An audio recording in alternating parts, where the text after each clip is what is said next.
Unity అంటే మగాడంటే అదిరా, అవును. అదే జగన్ గారు ఉన్నాడు చూడరా అని మీలో మీరు ఫీల్ అవుతారు రేపు. కానీ అధికారంలోకి వచ్చిన తర్వాత టీడీపీ నేతలు కంట్రోల్ తప్పుతున్నారు. నిన్న మంత్రులకు మార్కులు వేస్తానన్నారంట చంద్రబాబు నాయుడు గారు.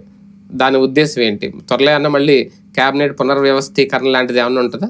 మంత్రులు ఇలా సీన్ ఏం లేదు. ఆయన ఇంత ముందు 1995 నాటి సీఎం చూస్తారన్నారు కదా, అప్పుడు ఇట్లాగే ఇచ్చేవాడు. నెల ర్యాంకింగ్ వేసి అదేదో సంస్థ లేకపోతే ఈయన దగ్గర ఉన్న అసిస్టెంట్ తో ర్యాంకులు ఏవి ఇచ్చేవాడు. మంత్రికి ఒకటో స్థానం, 2వ స్థానం, 3వ స్థానం ఇట్లా ఈయన కొన్ని పారామీటర్స్ పెట్టేవాళ్ళు.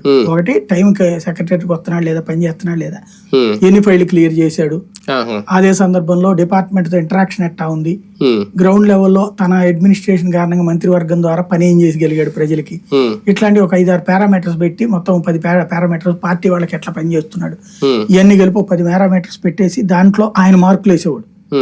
వేసేసి దాన్ని పేపర్లకు లీక్ ఇచ్చేవాడు. ఈనాడు, ఆంధ్రజ్యోతి వీటిట్లలో 1వ ర్యాంకులో దేవేంద్ర గౌడు, చివరి ర్యాంకులో సో మంత్రి అని చెప్పి రావడం, దానికి ఆయన మందలించాడు, బాగా మార్చుకోవాలన్నాడు. ఇట్లాగా అంటే ఒక డైవర్షన్ పాలిటిక్స్ అనేది ఒక గేమ్. ఇప్పుడు అసలు కావాల్సింది ఏంటి?